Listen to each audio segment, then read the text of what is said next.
So there's these two guys, Marcus Chen and David Sullivan, and they're like the ultimate tech bros, right? Started their company in a garage in Silicon Valley. Real rags to riches story. We're talking about two guys who met in college, became best friends, and turned their crazy idea for some AI software into this massive company worth millions. Like they're literally weeks away from signing this insane $50 million deal. Now Marcus, he's this brilliant coder who's basically married to his laptop. But he did manage to find love with this gorgeous marketing exec named Sarah. And get this, David was his best man at the wedding. Like, we're talking about a friendship so tight that David literally gave a toast about how Marcus was the brother he never had. Yeah, remember that? It's gonna hurt later. But here's where things get wild. See, what Marcus doesn't know is that his best friend David, he's got this really messed up hobby. Like every time they're about to close a huge business deal, David has this thing where he seduces his business partner's wives. I'm not making this up. He's literally broken up 3 marriages this way. And the crazy part, nobody ever reports it because he always does it during these massive deals and nobody wants to risk losing millions over a scandal. This dude literally gets off on taking everything from these guys. Their money, their wives, their dignity, everything. So Marcus is getting ready for this new deal, right? He's working late nights, crushing code, doing everything to make this perfect. But then one day he's playing with his kid's iPad and boom, his wife Sarah's Apple Watch messages start popping up because she forgot to unsync her devices. And guess what he finds? Yeah, steamy messages from David about their secret meetings at this cabin up at Lake Tahoe. But wait, it gets worse, like so much worse, because while Marcus is reading these messages, he discovers something that makes his blood run cold. These two weren't just having an affair. They've been slowly poisoning him. Yeah, you heard that right. They've been putting lead in his daily protein shakes, trying to make it look like he's dying from some mysterious illness. Their plan was to take control of his company shares after his accidental death. Now, most people would probably lose it right there, right? But not Marcus. Nah, this dude goes ice cold. He starts crafting this elaborate plan for revenge. He pretends the poison is working, starts acting sick, going to doctors, the whole 9 yards. But meanwhile, he's changing his will to leave everything to charity. And get this, he's secretly modifying David's car with all these remote control features. The plan? Wait until after they sign this new deal, take a celebratory drive along the Pacific Coast Highway, and, well, let's just say David's car was going to have some serious technical difficulties. So remember how Marcus was planning this whole Tesla murder scheme? Well, turns out Sarah and David were getting pretty impatient with their own murder plot. Like, they're sitting there wondering why this dude won't just die already from all the lead they've been feeding him.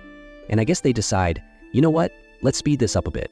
They come up with this whole plan where after the deal signing, they're going to take this celebration drive up to the cabin. Their idea is to make it look like Marcus had some kind of mental breakdown. You know, all that stress from the big deal finally made him snap and drove them all off a cliff. Except in their version, they're gonna push him off after making it look like he was the crazy one. Real nice, right? But here's where things get absolutely insane. The night before the deal, Marcus decides to follow them up to the cabin. He's thinking, this is it, time for the big confrontation. But when he gets there, guess who else is at the cabin? Jennifer Morrison, the wife of one of David's previous victims. Yeah, turns out her husband mysteriously died during his company merger with David 2 years ago. And let me tell you, she did not come to make jokes. She came with this huge shotgun looking like Arnold Schwarzenegger from The Terminator. Now get this, while all these people are at this cabin plotting to kill each other, none of them know that the company they want to sign this new deal with has been doing some serious digging into David's past. See, their due diligence team noticed this weird pattern. Every time David closes a big deal, somebody ends up dead, and he ends up with their wife. Kind of a red flag, you know? So they call the cops, and they've basically been watching this whole thing like it's a Netflix series. So picture this, Marcus bursts into the cabin to confront them, but Jennifer's already there waving a shotgun. Sarah's screaming about how Marcus was abusive, he wasn't, and how she doesn't want to die. David's trying to talk his way out of everything like he always does, and suddenly, boom, the cops kick in the door. But in all the chaos, David makes a run for it. And you want to know the craziest part? Remember that car that Marcus rigged? David jumps in it trying to escape. He's speeding down those twisty mountain roads, probably feeling pretty good about getting away, when suddenly the car starts acting all weird.